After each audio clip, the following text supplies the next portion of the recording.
shut. I'm not going to hit the curb, I'm not stupid. Hi guys, welcome to another video from the RCS EV. Thanks for tuning in. Today, as you saw just previously there, we're talking about things that I find more annoying with this car. So I've had this Tesla Model Y now for the best part of 6 months, and in that time I have noticed some annoying things. So I thought I'd share some with you. As always, please make sure to like and subscribe and enjoy what's coming up. So as you saw from that clip just then, my first biggest gripe is the amount of bings and bongs and dings that this thing tells you on an almost daily basis that are just unnecessary. I'll play you a clip now of a lot of them that I put together.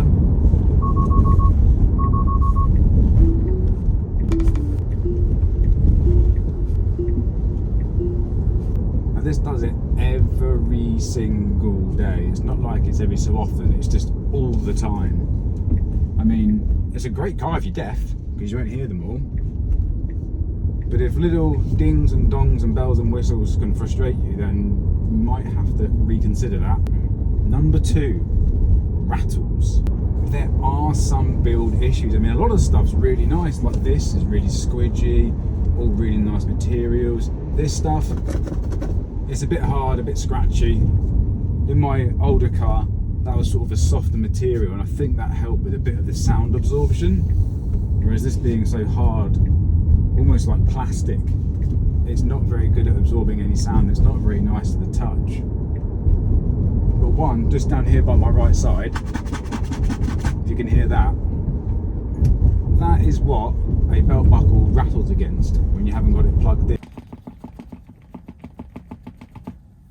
Gets pretty annoying. And I've got mine sort of tucked on the seat bolster there to stop it from constantly rattling, but it does it in the back as well. Now, I am going to be buying some Velcro and just putting the fluffy side and putting a little patch on there where it should sit, and that will stop it from happening. But I'm going to play you a little clip now of what I sent to a Tesla service centre. So obviously these cars are brand new. They should have PDI done on them. They should have a pre-delivery inspection. But with this, what turns out that this rattly noise now, so what it actually was is that my boot lid wasn't correctly aligned. I took it to the service centre, they diagnosed it from the video that I showed them, and they said the boot lid wasn't on straight. So they fixed that, and that's now sorted. But you do get a lot of rattles. Now, I'm probably being unfair a little bit, because most cars you've got the constant drone of the engine working, so some of these little rattles you probably don't really even notice, but because there's no engine, you hear everything, every little rattle, every little ding. I mean, to be fair, I have the radio on high enough that I don't really hear it, and I'm generally driving this on the motorway, so it doesn't really bother me so much, but for others that could be a problem. Number 3, Tesla Vision. The autopilot / Tesla Vision. So the autopilot is really good. On the motorway, I stick it on, let it drive the car. It really takes the stress out of driving. But in and around towns, it's absolutely hopeless. The fact that Elon Musk even thinks it's anywhere near ready for these cars to drive off and be taxis for the day is just beyond me.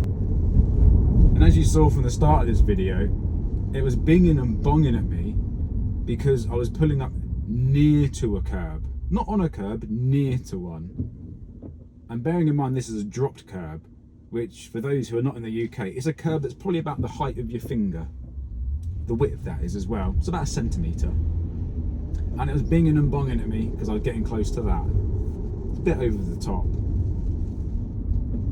And one thing, I'm going to put a short of this on later next week.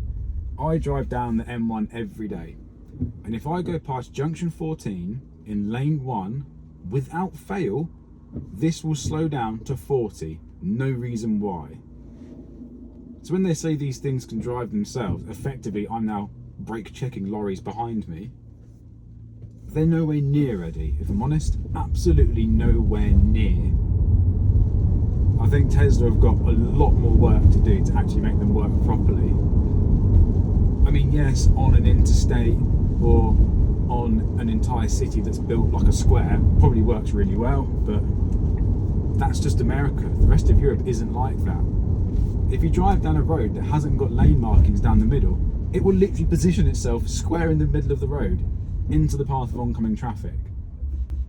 I'll be really honest, I think Tesla Vision and autopilot would, if you were not paying attention, quite happily put you in a car crash. I'm sure there'll be some Tesla lawyers that say it won't, but judging from how I've had this car, it would 100% put you in a car crash. It's not something you want from your car, really, is it? This Tesla Vision is an absolute pile of shit. So what do I mean when the windscreen wipers are annoying? Well, effectively, they kind of act like a misbehaving child. When you don't want them to do it, they'll do it. When you do want them to do something, they won't. That's generally how they behave. So the wipers kind of have two settings, off and on. There's not really any variation, and generally the off and on is opposite to what the weather's doing. So it could be pouring with rain and the windscreen wiper kind of sits there and goes, I'm a wiper blade and I've got something to do. What is it? It's raining. I think I should buy ice cream. No. Your job is to wipe the windscreen, and to be honest, they're quite annoying and quite bad at it. And for the last few days where I've been taking my car out, they've been wiping. It hasn't rained in 8 days, and yet still they wipe. They're quite annoying. I mean, I keep harking back to my old car, but BMW nailed windscreen wiper sensors since about 20 years ago. So how come Tesla are faffing it up now in the 21st century? If you experience the same kind of problems, let me know, put it in the comments. If you found a way to make them better, definitely put that in the comments and share it with everyone. And finally, what I mentioned was the service quality. The first part about that is the pre-delivery inspection. I've seen some people also say it's not been very good. Quite often you'll have some problems with the paint. There'll be some rattles and noises that should have been picked up. A lot of people also said that this little plasticky thing on here, on the rear view mirror, that's been left on. Little bits of blue plastic all over it that were covering stuff from when it was being transported. Now personally, the car should go to the dealer, because this come all the way from China. You should go to the dealer, they'll spend however long they should spend checking it over, making sure that it goes to the customer ready.